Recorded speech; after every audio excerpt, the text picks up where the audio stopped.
জামদানি সহ বিভিন্ন শিল্প কারখানা রয়েছে রূপগঞ্জের এ তারাব পৌরসভায়। মোট ৭৮,৮৯৭ জন ভোটারের মধ্যে ৩৭,৪৬৮ জন নারী ভোটার। এখানকার সব জায়গায় এখন নির্বাচন কেন্দ্রিক আলোচনা, যার কেন্দ্রবিন্দু শান্তিপূর্ণ নির্বাচন ও যোগ্য প্রার্থী। যে ব্যক্তি ভালো কাজ করবে আমরা তাকেই বিজয় মালাটা উপহার দিব। নিঃস্বার্থে যেন জনগণের কাজ করে আমরা তাকেই ভোট দেব। আওয়ামী লীগের একমাত্র প্রার্থী স্থানীয় সংসদ সদস্য গোলাম দস্তগীর গাজীর স্ত্রী ও রূপগঞ্জ থানা মহিলা আওয়ামী লীগ সভাপতি হাসিনা গাজী।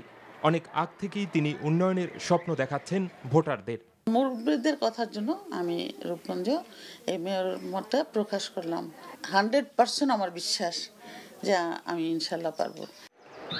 তবে এখনও প্রচারণার মাঠে না থাকলেও নির্বাচিত হওয়ার ব্যাপারে দৃঢ় আশাবাদ বর্তমান মেয়র ও বিএনপি নেতা আলহাজ শফিকুল ইসলাম চৌধুরী ও জেলা বিএনপির যুগ্ম সম্পাদক আলহাজ নাসির উদ্দিনের। আমি প্রপারলি আমার দায়িত্ব পালন করছি, জনগণ সেটা নির্ধারণ করবে আমি কতটুকু তার পাশে ছিলাম। আমি ভীত নাই, ভীত একটাই, সিল হবে কিনা। জয়ের মালা কে পড়বেন সেজন্য অপেক্ষা করতে হবে আগামী ৩০ ডিসেম্বর পর্যন্ত। দেশের ২৩৬টি পৌরসভায় দলীয় প্রতীক নিয়ে এই প্রথম অনুষ্ঠিত হবে স্থানীয় নির্বাচন। NTV news desk.